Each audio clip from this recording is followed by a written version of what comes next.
সিমি, তুমি কাঁদছো কেন? ইনি আবার কে? এই যে কি চাই এখানে? ওরে আমার সূর্যমুখী প্রিন্ট জামাই, তোর আসাটাই বাকি ছিল। ওকে কি জিজ্ঞেস করছিস? আমায় জিজ্ঞেস কর।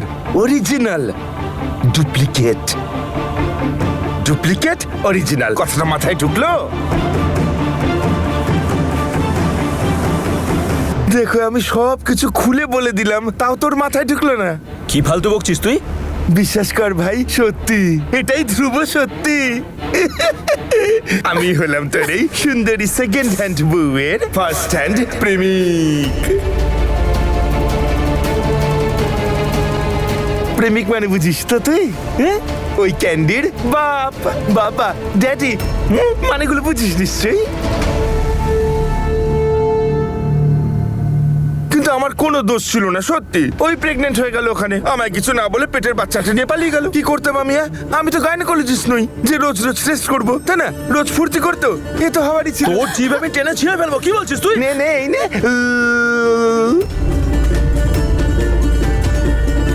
এইসব মিথ্যে। হ্যাঁ, তাহলে সত্যিটা কি বলো না? তোর জন্য আমার খুব মায়া হয়, তোকে খুব ভালোবাসতে ইচ্ছা করে। তোর মতো ছেলে আজকাল আর পাওয়া যায়?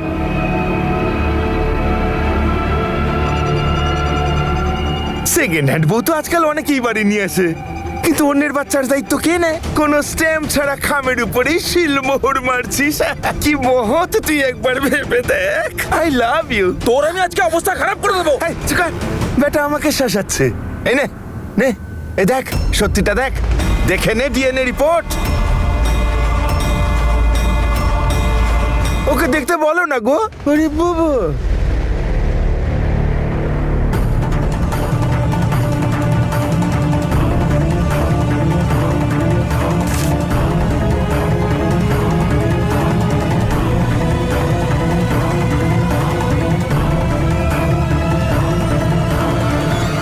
কি করে মানবো এটা সত্যি? স্যাম্পল ছাড়া টেস্ট কি করে করালেন? সিমি, তোমার মনে পড়ে একবার ক্যান্ডি হারিয়ে গেল আর বাইরে দেখলে চকলেট খাচ্ছে?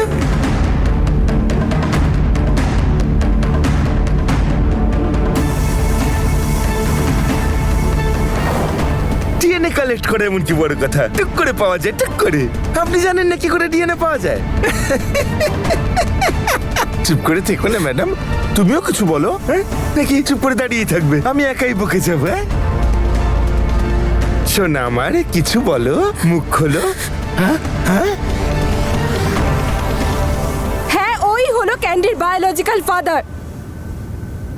এখানে জানে সবাই, কিন্তু এতে আমাদের কি যায় আসে?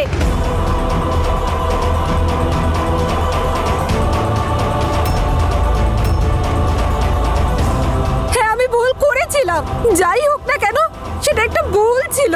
কিন্তু ক্যান্ডির বাবা মা শুধুমাত্র আমি আর বুঝো তুমি নও।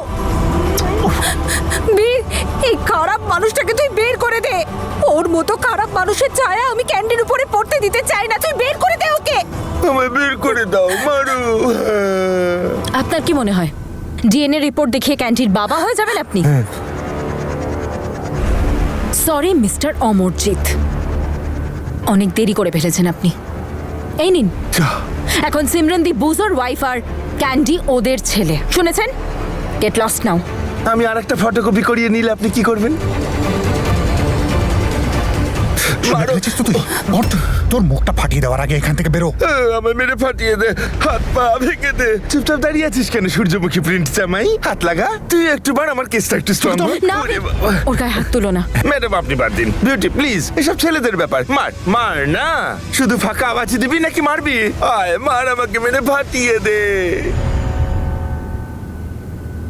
আমি তৈরি। আয়, এ কি, আমাকে এয়ারলিফট করে নিলি কেন রে? এই দেখো দেখি, এই শট। আরে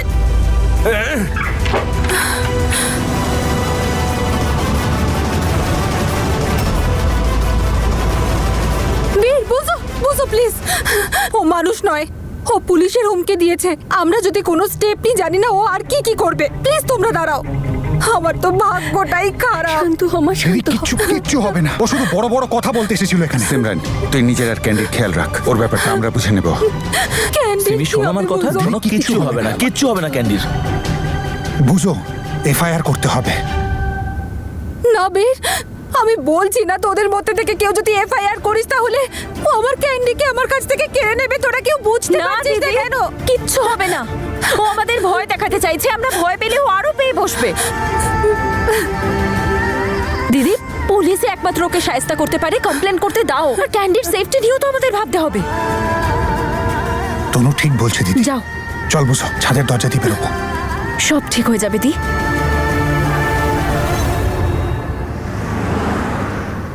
এফআইআর করেছো? কি টাইম লাগবে? বীর, তুমি বাবার লয়ারের সাথে কেন কথা বলছো না? না তনু, এখনো সেটার দরকার নেই।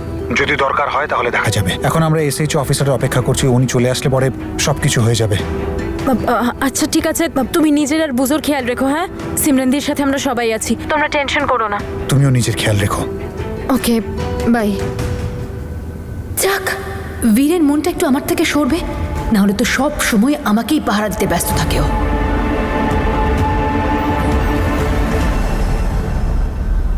জেসমিন, কি হয়েছে? তুই ঠিক আছিস তো? আসলে তনু, আমার না কেমন একটা অস্বস্তি হচ্ছে। আমার না একটু টক ঝাল খাবার খেতে ইচ্ছে করছে। তুই তো খুব ভালো পকোড়া বানাস রে, আমার জন্য একটু পকোড়া তেঁতুলের চাটনি বানিয়ে দে না প্লিজ। এক্ষুনি বানিয়ে আনছি, দাঁড়া। তনু, তুই শিওর তুই বানাতে পারবি তো? আমি বলতে চাইছি, তুই এমনিতেই এত টেনশনে আছিস, তারপর আমি এখন পুচকুর মাসি যখন প্রমিস করেছে, তাহলে মায়ের খেয়াল তো রাখতেই হবে। এক্ষুনি বানিয়ে আনছি। যদিও তনু তো ওই পকোড়া ভাজারে যোগ্য, আমি তোর সাথে যতই অন্যায় করি না কেন, কিন্তু তুই তুই তোর সরলতা কখনো ত্যাগই করতে পারবি না, আমার ইমোশনাল দিদি। হ্যাঁ তনুমা, ওখানে সব ঠিক আছে তো? হ্যাঁ মা, সব ঠিক আছে। এই জ্যাসমিনের জন্য একটু রান্না করছি। খেতে চেয়েছিল পকোড়া, কিন্তু সব সময় অ্যাসিডিটি হয় ওর, তাই ভাবলাম অন্য কিছু বানিয়ে দিই। তনু, জেসমিন ওখানে ভালোভাবে আছে তো? আমি বলতে চাইছি ও ঠিকভাবেই আছে মা। প্রেগনেন্সিতে মুড তো একটু এদিক ওদিক হয়, সেটা আমি সামলে নেব, তুমি চিন্তা করো না। মা, এখন আমি ফোনটা রাখছি। হ্যাঁ, পরে কথা বলবো, বাই। ঠিক আছে মা, নিজের খেয়াল রাখিস। দীপ, তোমার জন্য কিছু বানাবো? চা কফি কিছু? না না তনু, আমার কিছু লাগবে না। আসলে আমার খুব চিন্তা হচ্ছিল, তাই ভাবলাম তোমার সাথে কাজ করলে হয়তো বেটার ফিল করব। আমি তোমাকে হেল্প করব। এসো, ধনেপাতা কেটে দাও।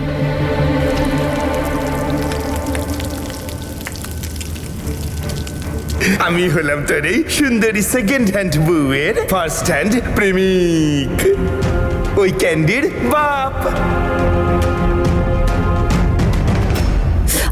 সিমরানদীপ, সাবধানে। এক সেকেন্ড,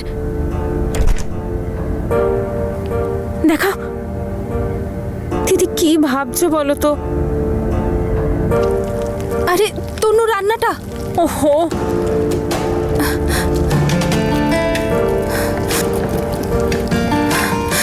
এই তনু, পকোড়া বানানো হয়ে গেছে? জেসমিন, পকোড়া নয়, তোর জন্য না আমি ভুজিয়া বানিয়েছি। তোর অ্যাসিডিটি হয়তো, সেই জন্যই। এটা ধর, সাবধানে গরম। হ্যাঁ, আমি এক্ষুনি আসছি। আরে দূর বাবা, এখন আবার এইসব কে খায়?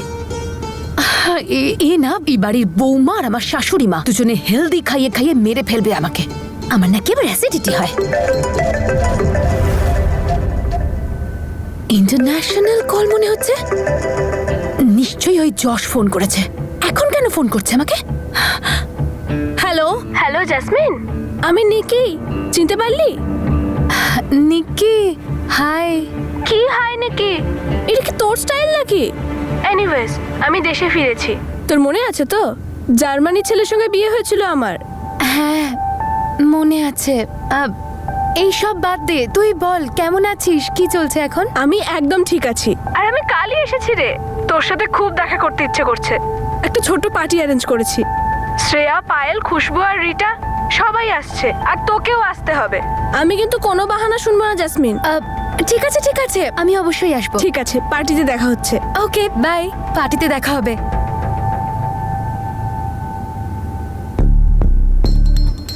পার্টি? বাহ, জ্যাসমিন, ওখানে গেলে তো ভালো ভালো খাবারও খাবো। এখানে যদি থাকিস না তাহলে এই সব বাজে বাজে খাবার খেতে হবে। আর এই বাড়িতে কি এমনিতে কম টেনশন নাকি? কিন্তু যাবো কি করে? পার্টিতে যাওয়ার জন্য কাউকে না কাউকে তো বোঝাতেই হবে। বীর, কি হলো? দিদি এফআইআর করে এসেছে। পুলিশ বলেছে খুব তাড়াতাড়ি অমরজিৎকে কাস্টাডিতে নিয়ে নেবে। চিন্তার কোনো ব্যাপার নেই, ও কিচ্ছু করতে পারবে না। তুমি চিন্তা করো না সিমি, আমরা সবাই আছি তো তোমার সাথে।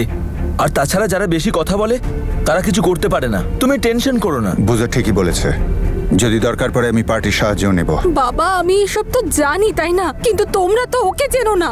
ও খুব খারাপ আর দুশ্চরিত্র লোক। এমন কোনো খারাপ গুণ নেই যেটা ওর মধ্যে নেই। লোকেদের সাথে অশান্তি করা, আজে বাজে মেয়েদের সাথে ঘোরা,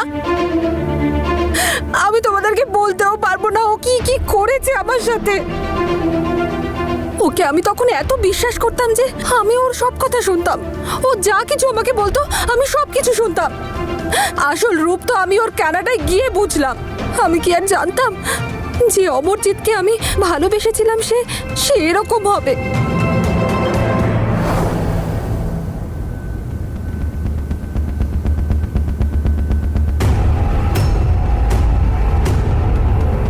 সিমি,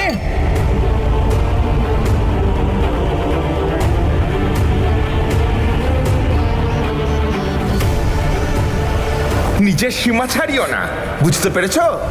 কি করছিল ওর সাথে? হাতি তো লাগিয়েছিল, কামড়েতে দিত না। এসব একটু একটু করতে হয়।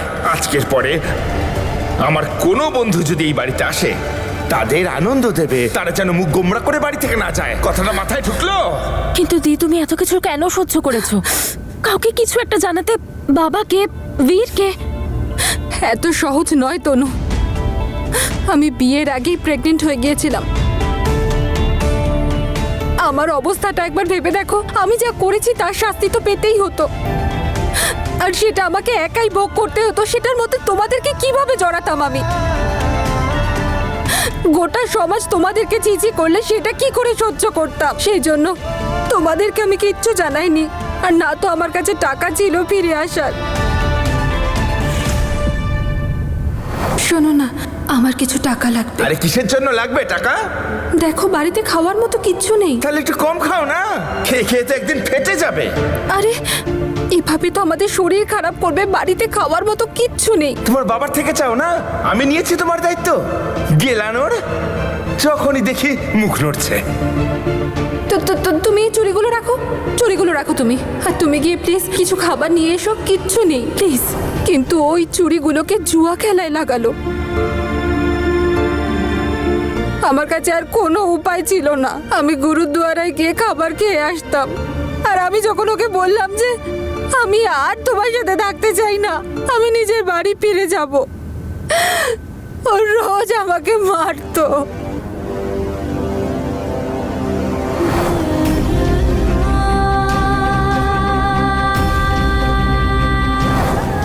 এত মারতো, আমার কোনো ভাষা নেই সেই যন্ত্রণা প্রকাশ করার। তারপর হঠাৎ করে একদিন একজন আমাকে সাহায্য করলো। আমাকে অনলাইনে বাচ্চাদের পড়ানোর সুযোগ করে দিল। তাই দিয়ে আমি টাকা জমিয়ে ইন্ডিয়া ফিরে আসার টিকিট কাটি। কিন্তু আমার তখনও ভয় করতো, আর আজও ভয় করে, কারণ বাবাও একজন ক্রিমিনাল। দিদি, তোমার ভয় পাওয়ার কোনো দরকার নেই। ইনফ্যাক্ট তোমার তো অনেক সাহস। না হলে অনেক মহিলারা তো সারা জীবন এগুলো সহ্য করে, কাউকে কিচ্ছু বলে না, কখনো কোনো স্টেপ নেয় না। কিন্তু তুমি সেটা করেছো। কে জানে মেয়েরা বিদেশে যাওয়ার স্বপ্ন কেন দেখে, আর কে জানে ওদের সাথে ওখানে কি হয় না হয়। কেউ জানে না সেসব। আমি এমন একজন মানুষের সন্তানের মা হতে যাচ্ছিলাম যে মানুষই নয়, একটা পশু। সেই জন্য পালিয়ে এসেছি। আমি তো আমার সন্তানকে মেরে ফেলতে পারি না, মা যে আমি। কিছু বুঝতেই পারছিলাম না যে কি করব। আমি চাইনি যে আমার সন্তান ওর মতো তৈরি হোক। ও এমন একজন মানুষ যে কাউকে ভালোই বাসতে পারে না। তাই ক্যান্ডির জন্য ও নিশ্চয়ই এত দূর থেকে আসেনি। ওর নিশ্চয়ই অন্য কোনো উদ্দেশ্য আছে। তাই তো আমার ওকে ভয় করছে যে ওর মাথা এখন কি চলছে, ও এখন কি চাইছে, তাও আবার 5 বছর পরে। দিদি তুমি একদম ভয় পেও না। আর যদি ক্যান্ডির কথাই বলো তাহলে ওকে তোমার থেকে কেউ কেড়ে নিতে পারবে না। তুমি ওর মা আর বুঝো ওর বাবা, তোমাদের থেকে ওকে কেউ কেড়ে নেবে না। আর ওই অমরজিৎকে আমরা সামলে নেব, তুমি চিন্তা করো না। তুমি প্লিজ নিজের আর ক্যান্ডির খেয়াল রাখো, কিচ্ছু হবে না।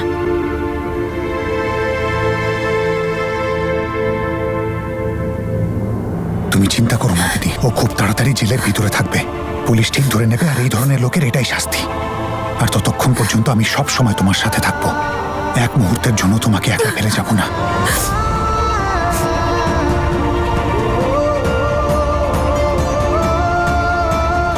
জেসমিন কি কম পড়েছিল এই পরিবারে অশান্তি সৃষ্টি করার জন্য, যে এখন আবার অমরজিৎ চলে এলো?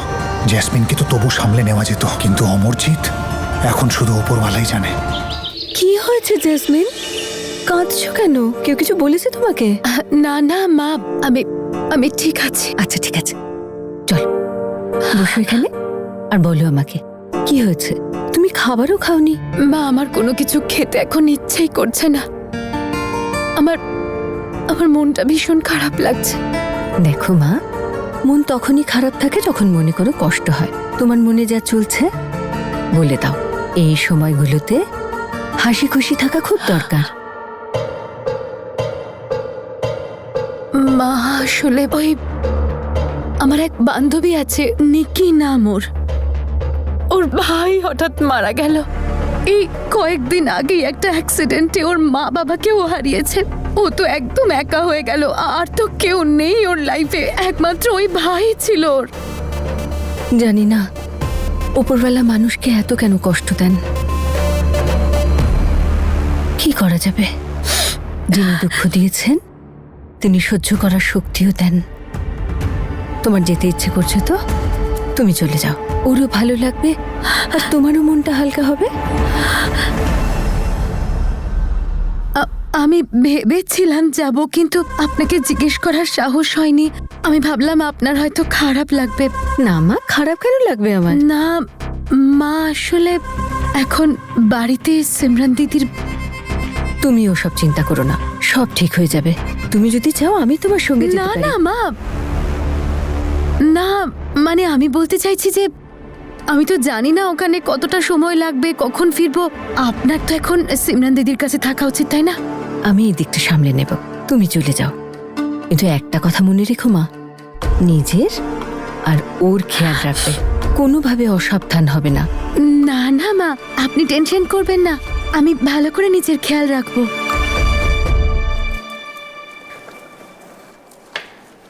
আমি কিছু হেল্প করব তোমার? কুকিং এ মনে হয় 9 মাসে আমি তোমায় অনেক কিছু শিখিয়ে ফেলেছি। কুকিংও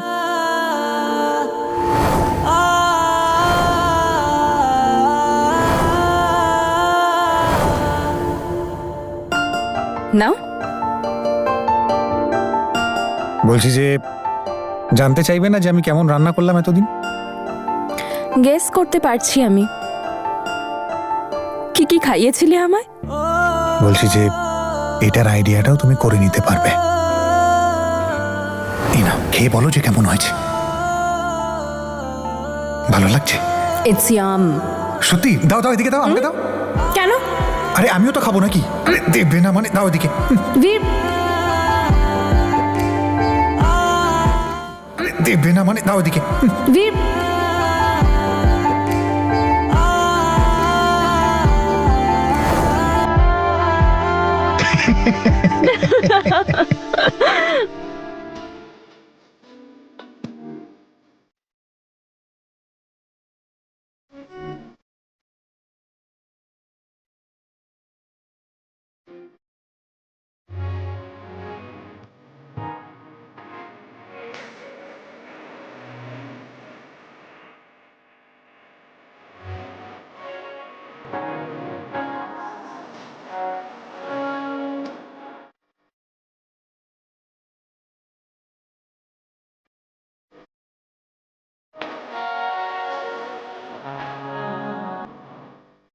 সরি।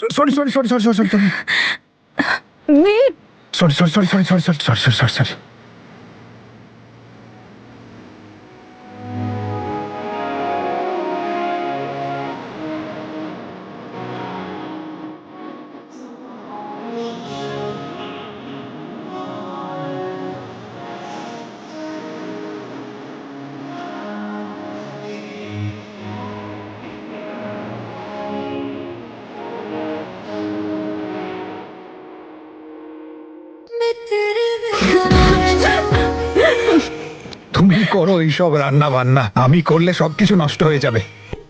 কিন্তু আমার তো এই অকম্মা ডেকে কি খুব পছন্দ, এখানেই থাকো।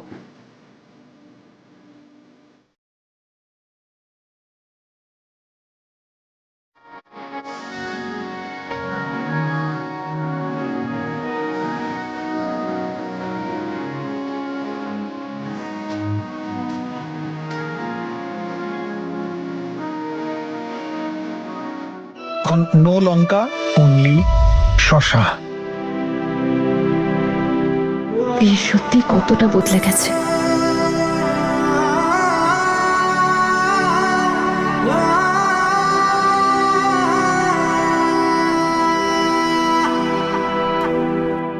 তনু, সবকিছু তো হয়ে গেছে, তাহলে এটা কার জন্য তৈরি করছো? জ্যাসমিনের জন্য ভেজিটেবলস বানাচ্ছি, ওর একটু হেলদি খাবারের প্রয়োজন, সেই জন্য।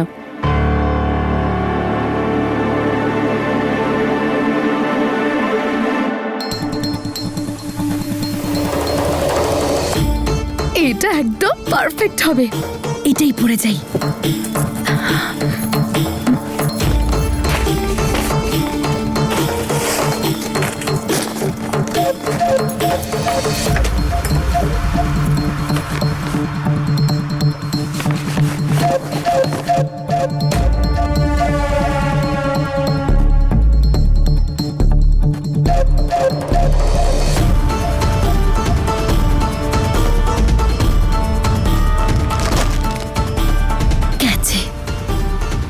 এবার বাড়ি থেকে তো এটা পড়ে যাওয়া যাবে না, বাড়ি থেকে তো আমাকে সতী সাবিত্রী সেজেই বেরোতে হবে। বোরিং বীর আর তনু, তোরা সামলা তোদের বোরিং সিমরান দিদির ড্রামা, আমি তো চললাম নিকির সাথে পার্টি করতে।